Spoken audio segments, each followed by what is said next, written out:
मस्जिद में भीख मांगना और उनको देना कैसा है।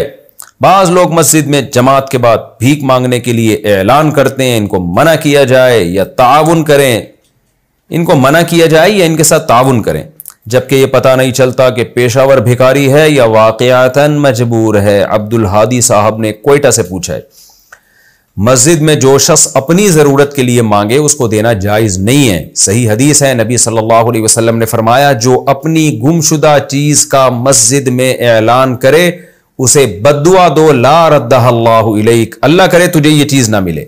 फ़इन्नल मसाजिद लम तुबना लिहादा, इसलिए कि मस्जिदें इस काम के लिए बनी नहीं है। हाँ, मस्जिद से बाहर अगर कोई चीज़ गुमी हो, मस्जिद के अंदर ही अगर कोई चीज़ गुमी है उसका ऐलान मस्जिद में हो सकता है। मस्जिद के बाहर के बारे में आता है यह हदीस में कि गुमशुदा चीज़ का ऐलान जायज़ नहीं है। मस्जिद के अंदर ही गुमी है फिर तो ठीक है, इस पर इजमा है उलमा का।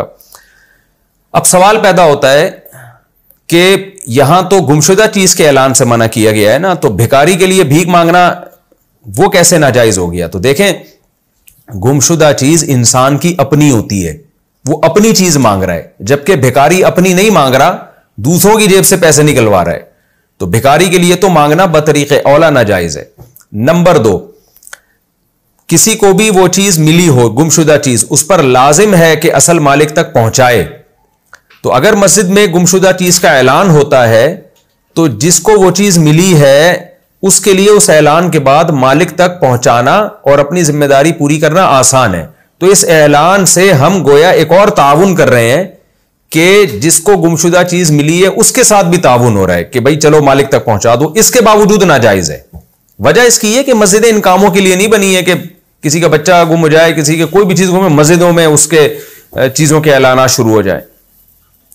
तो इसलिए जो है ना, जबकि भिखारी क्या कर रहा होता है, वो अपनी गुमशुदा चीज का ऐलान कर रहा होता है और उसमें कोई गुमशुदा चीज नहीं, भीख मांग रहा होता है, जबकि इसमें किसी के साथ ताउन भी नहीं है। यानी असल मालिक, क्योंकि इसकी चीज ही नहीं गुमी है, तो लुक्ता उठाने वाले के साथ ताउन कैसे हो गया। तो इससे साफ पता चलता है कि मस्जिद में भीख मांगना भी नाजायज है, क्योंकि मस्जिदें इस काम के लिए नहीं बनी है।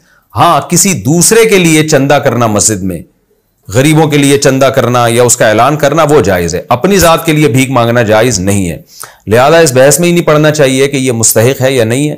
मस्जिद के अंदर भीख मांग रहा है, उसको मोहब्बत से मना किया जाए और कहा जाए भाई यह काम मस्जिद से बाहर जाके करो। फिर जब वो मस्जिद से बाहर जाके करेगा, फिर आप देखें मुस्तहिक है तो दे दें, मुस्तहिक नहीं है तो ना दें उसको। बाजार में